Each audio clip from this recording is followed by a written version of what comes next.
Discovery. It has been going on since 43 years. This program enables undergrad students of architecture to get a glimpse of the degree they want to or maybe not want to pursue for their masters, and also allows them to get a Harvard experience. So why is it called Career Discovery? This is a program that enables a participant to explore different known, unknown verticals related to or associated with architecture. I had applied to this program because I wanted to experience architectural education in an Ivy League school, Harvard being one of my top choices since childhood. So this program took in 220 students from all over the globe. Later we were told that we all came from 35 different countries. We had the option of choosing our discipline from architecture, landscape architecture, urban design and urban planning. Although I was having second thoughts for urban design, I had chosen architecture due to the not so compelling orientation lecture of urban design. This is how a typical week at Career Discovery goes. During these 6 weeks, various architects, GSD graduates and firms, etc. delivered lectures in the mornings, followed by design representation lectures in the second slot. 1 PM to 6 PM was strictly studio time, and there was homework and submission for the next day every day. We had been taken to MIT on a field trip one day, wherein we saw the architecture department as well.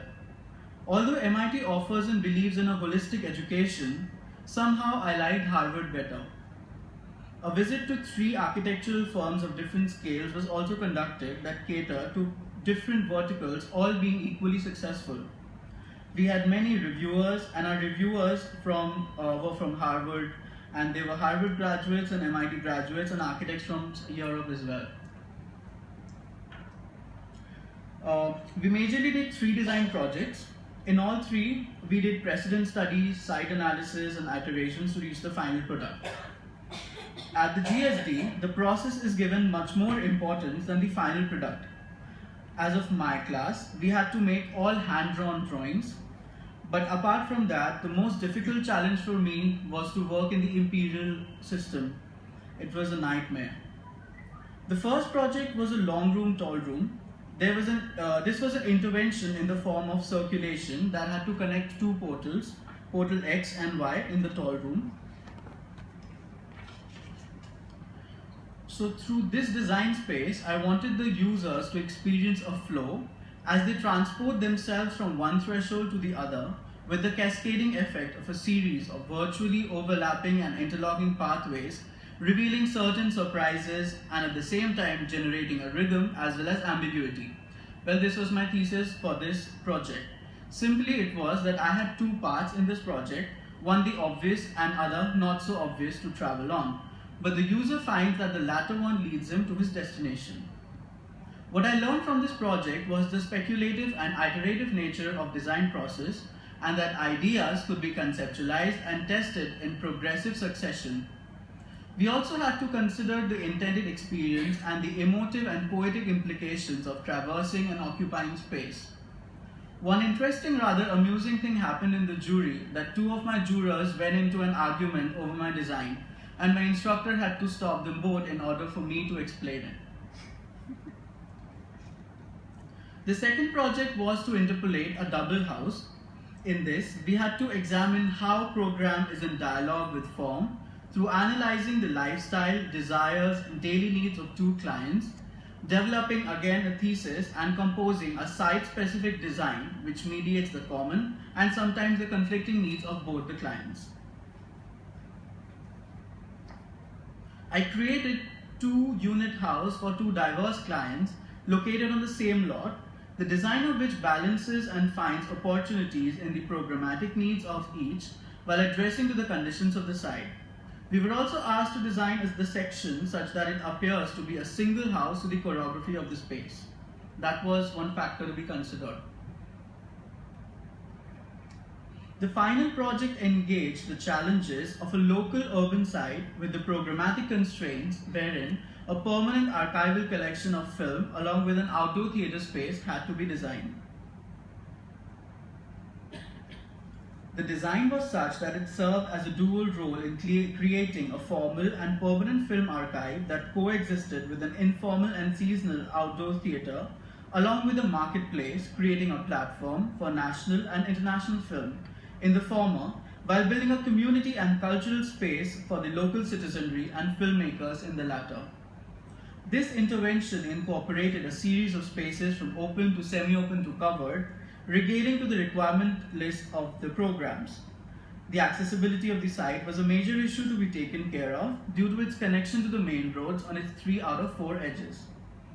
An intervention was to merge the design along with the contoured landscape of the site, creating a dialogue between the build and the terrain, and designing vistas and generating visual connectivity into and in the site. This was the first design assignment in the past 3 years of my architectural education that I had created a somewhat organic form. Though my first iterations were edgy and deconstructivistic, my instructor played an encouraging role in making me break free from my usual. Now let me tell you guys about Harvard University. It houses almost all educational verticals you can think of mastering in. The campus is divided by the Charles River, that's the river flowing. Above it is Cambridge, which has Kennedy School of Government, the Harvard Divinity School, Law School, School of Engineering and Applied Sciences, Harvard College, and Harvard Graduate School of Design, and all the 12 undergrad houses. While below the river is Boston, which has the Harvard Business School and Harvard Medical School.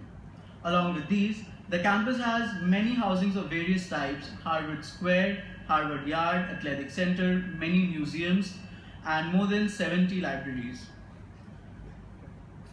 This is the Gund Hall, or the Graduate School of Design GSD. This was set up by architect Walter Gropius and thus follows the principle of Bauhaus. It offers postgraduate study in MArch, urban design, landscape, and urban planning, and master in design and doctoral fellowships. One fascinating fact is that this GSD is open 24 hours and 7 days a week for its students, and thus its lights never go off the entire year. Students can come whenever they want and work according to their ease. There were many days wherein we were working till late after midnight for completing the next day's deliverables. Interestingly, students admitted here are never marked on a daily basis. They attend classes and work through their own motivation and the yearning to learn.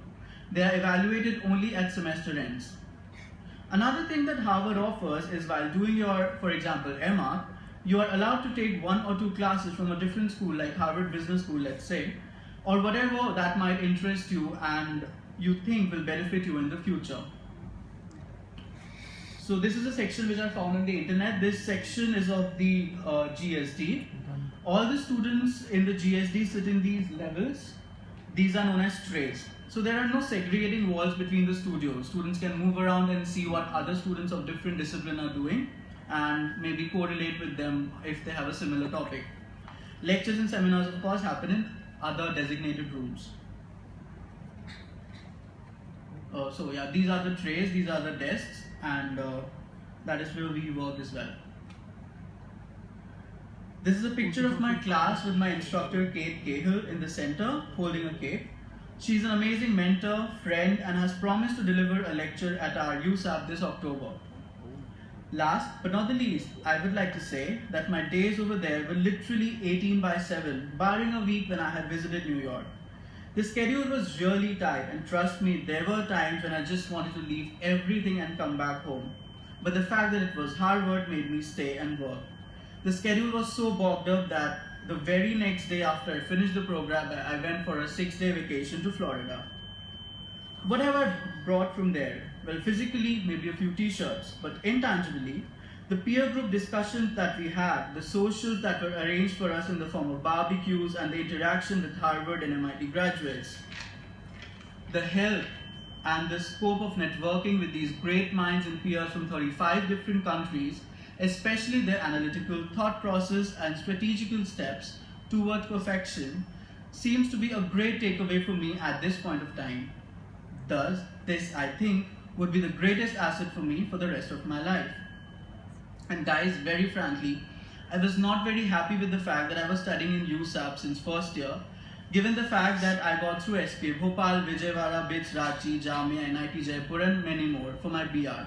But after comparing my architectural education with students from all over the globe, I'm really proud of the fact that I'm studying here given the curriculum and technicality that we are exposed towards, along with focusing to design as well. So a round of applause for USAP, please, for the curriculum stipulated and nurtured by it.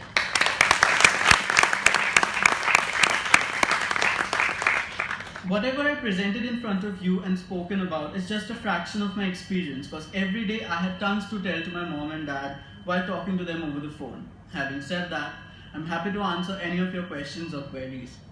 Thank you, and I hope that this inspired you to go ahead and become a great architect and study at the GSD or wherever your heart may lead you to, and discover new horizons, because frankly, this experience made me fall in love with architecture all over again and gave me an all-new aim towards architectural life.